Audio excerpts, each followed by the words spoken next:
Good Manners and Right Conduct, Grade 1.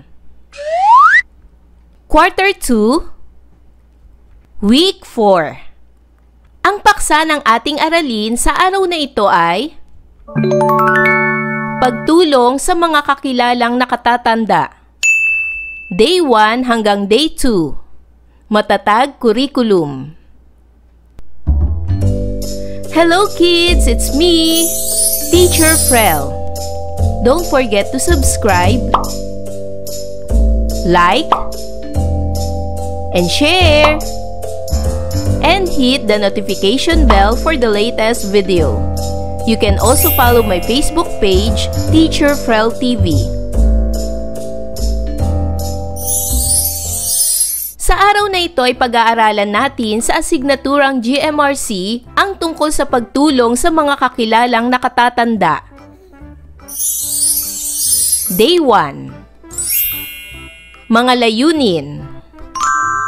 Nakakikilala ng mga paraan ng pagtulong sa mga kakilalang nakatatanda. At naipahahayag na ang pagtulong sa mga kakilalang nakatatanda o elderly ay indikasyon ng paggalang sa kanila. Noong nakaraang aralin ay tinalakay natin ang mga paraan ng pagtulong sa mga nakatatandang miyembro ng pamilya.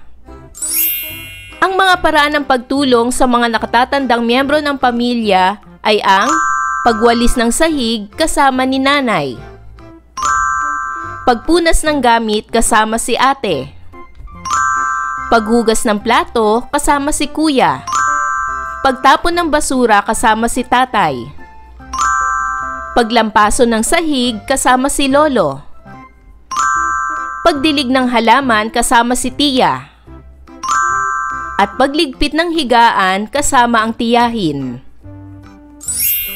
Sa araw na ito, inaasahang makikilala ang mga paraan ng pagtulong sa mga kakilalang nakatatanda. Inaasahan din na maipahayag ninyo na ang pagtulong sa mga kakilalang nakatatanda o elderly ay indikasyon ng paggalang sa kanila. Narito ang mga halimbawa ng larawan ng mga batang tumutulong sa kakilalang nakatatanda.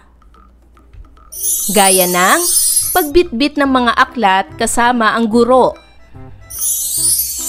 pagdala ng malinis na tubig na maiinom para sa tiya, at pagpulot ng balat ng candy kasama ang janitor ng paaralan. Ayon sa mga larawang ating nakita, sino ang tinutulungan ng mga bata sa larawan?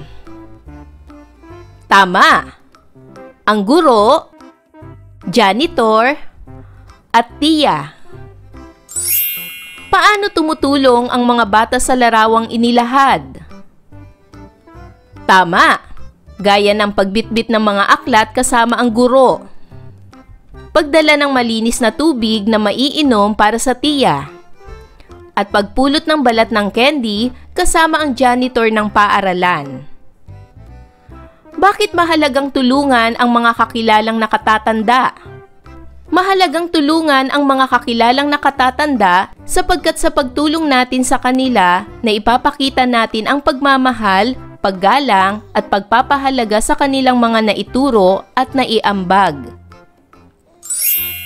Basahin ang salitang ito. Matulungin. Narito ang mga larawan ng mga taong maaaring kakilala ninyo. Kilala niyo ba ang larawang ito? Tama, ito ay guro. Kilala niyo ba ang larawang ito? Tama, ito ay nurse. Ang larawang ito, kilala niyo ba? Tama, ito ay kasambahay. Ang larawang ito, kilala niyo ba? Tama, ito ay pastor. Ang larawang ito, kilala niyo ba? Tama, ito ay pari. Ang larawang ito, kilala niyo ba? Tama, ito ay doktor. Ang larawang ito, kilala nyo ba? Tama, ito ay tagapaglinis ng paaralan. Ang larawang ito, kilala nyo ba? Tama, ito ay tagapagbantay ng paaralan. Ang larawang ito, kilala nyo ba? Tama, sila ay mga taga-kolekta ng basura. Ang larawang ito, kilala nyo ba? Tama, ito ay tindero o tindera. Ang larawang ito, kilala nyo ba? Tama, ito ay magsasaka. Karaniwan, lahat ng ating mga kakilala ay nagmula sa paaralan o sa komunidad. Basahin ninyo ang bawat pangungusap na tumutukoy sa pagtulong sa mga kakilalang nakatatanda. Ako ay tutulong magdala ng mga aklat ng aking guro. Ako ay tutulong magdala ng tubig kasama ang janitor. Ako ay tutulong magpulot ng balat ng candy kasama ang tagalinis ng paaralan. Ako ay tutulong magtiklop ng mga bagong labang panyo kasama ang aming kasambahay. Paano ninyo na ipakikita ang mga paraan ng pagtulong sa mga kakilala ninyong nakatatanda? Ano ang paraan ng pagtulong mo sa kakilala mong tindero? Ano naman ang paraan ng pagtulong mo sa kakilala mong pastor? Paano mo naman tutulungan ang kakilala mong tagapaglinis sa inyong paaralan? Ano ang gagawin mong paraan ng pagtulong sa kakilala mong tagapagbantay ng inyong paaralan? Mahalaga na maipahahayag ang pagtulong sa mga kakilalang nakatatanda o elderly. Ito ay indikasyon ng paggalang sa kanila. May iba't ibang paraan tayo ng pagtulong sa mga kakilala nating nakatatanda. Maari natin silang tulungan sa pang-araw-araw na gawain. Magpakita rin tayo ng paggalang sa kanila. Kapag tayo ay tumutulong sa mga kakilala nating nakatatanda, na ipapakita natin ang paggalang, pagmamahal at pagmamalasakit. Ipinapakita rin natin ang pagiging masunurin, mapagkalinga at responsable dahil handa tayong umunawa at tumulong sa kanilang pangangailangan. Ngayon ay sagutin ang mga katanungang ito. Ano-ano ang natutuhan mo sa ating gawain? Bakit mahalagang tulungan ang mga kakilalang nakatatanda? Ano ba ang kahulugan ng matulungin? Ito ay pagbibigay ng mabuting paggawa sa kapakanan ng kapwa. Ang mga paraan ng pagtulong sa mga kakilalang nakatatanda ay gaya ng pagbitbit ng mga aklat kasama ang guro, pagdala ng tubig kasama ang janitor, at pagpulot ng kalat kasama ang tagapaglinis ng paaralan. Day 2. Mga layunin. Natutukoy ang mga paraan ng pagtulong sa mga kakilalang nakatatanda. At naisasaalang-alang na ang pagtulong sa mga kakilalang nakatatanda o elderly ay indikasyon ng paggalang sa kanila. Natatandaan ba ninyo ang ating aralin kahapon? Ano ang natutuhan ninyo sa ating aralin kahapon? Ang mga paraan ng pagtulong sa mga kakilalang nakatatanda ay gaya ng pagdadala ng aklat o gamit ng guro, pagdilig ng halaman kasama ng janitor sa paaralan, o pagpulot ng kalat kasama ang tagapaglinis ng paaralan. Sa araw na ito, inaasahang matutukoy ninyo ang mga ligtas na paraan ng pagtulong sa mga nakatatandang kilala ninyo. Inaasahan din na maisasaalang-alang na ang pagtulong sa mga kakilalang nakatatanda o elderly ay indikasyon ng paggalang sa kanila. Tignan nating muli ang mga larawan na nagpapakita ng pagtulong sa mga kakilalang nakatatanda. Ang mga ito ba ay nagpapakita ng pagtulong sa mga kakilalang nakatatanda? Ang ginagawa mo bang pagtulong mo sa nakakatanda ay ligtas o hindi ligtas? Narito ang ilan pang larawan ng pagtulong sa mga kakilalang nakatatanda. Gaya ng pagdadala ng mga gamit kasama ang nurse. Pagdala ng plastik na baso kasama ang mga tagapagluto ng paaralan. At pagdidilig ng mga halaman sa gulayan sa paaralan kasama ang guro. Ating tandaan na mahalaga ang ligtas na mga pamamaraan ng pagtulong sa mga nakatatanda. Ngayon ay dumako na tayo sa ating gawain. Tukuyin ang mga larawan kung ligtas o hindi ligtas ang paraan ng pagtulong sa mga kakilalang nakatatanda. Isulat ang ligtas o hindi ligtas.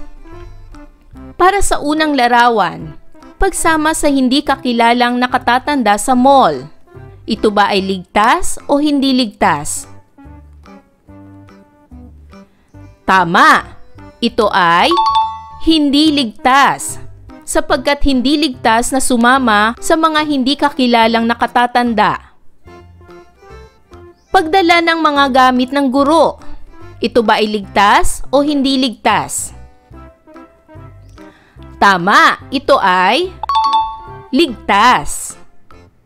Pag-aabot ng basahan sa tagalinis ng paaralan. Ito ba ay ligtas o hindi ligtas? Tama, ito ay ligtas. Pagdadala ng mga injection o mga maselang gamot kasama ang nurse.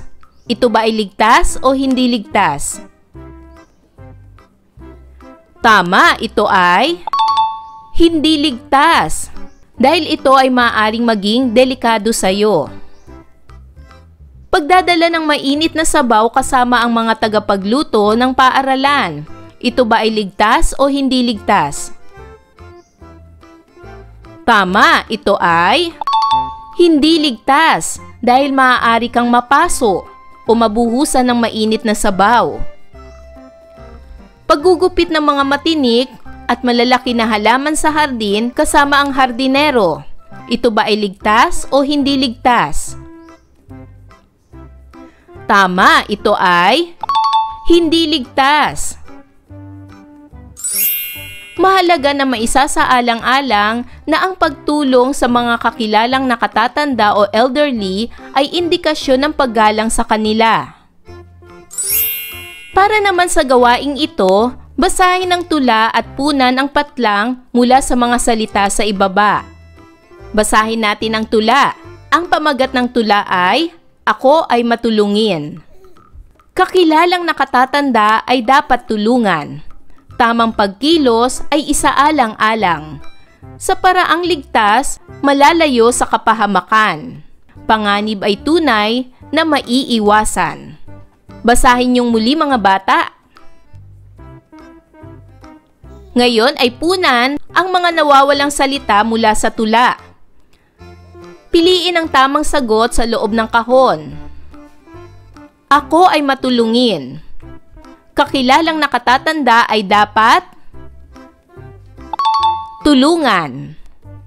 Tamang patlang ay isaalang-alang. Pagkilos ay isaalang-alang. Sa paraang patlang, malalayo sa kapahamakan. Ligtas, malalayo sa kapahamakan. Patlang ay tunay na maiiwasan. Panganib ay tunay na maiiwasan. Tandaan na ang pagiging matulungin ay pagbibigay ng mabuting paggawa sa kapakanan ng kapwa. Tandaan din na ang ligtas ay malayo sa panganib. Tandaan rin ang mga paraan ng pagtulong sa mga kakilalang nakatatanda. Gaya ng pagbitbit ng mga aklat kasama ang guro. Pagdala ng tubig kasama ang janitor. Pagpulot ng kalat kasama ang tagapaglinis ng paaralan. Pagdadala ng mga gamit kasama ang nurse. at pag-alalay sa senior citizen na kakilala sa pagtawid sa tawiran. Ayan mga bata, naunawaan niyo ba ang ating aralin sa araw na ito? Kung ganon, magaling! Mga bata, sana'y marami kayong natutunan sa ating aralin. Hanggang sa susunod na video lesson, paalam! Thanks for watching!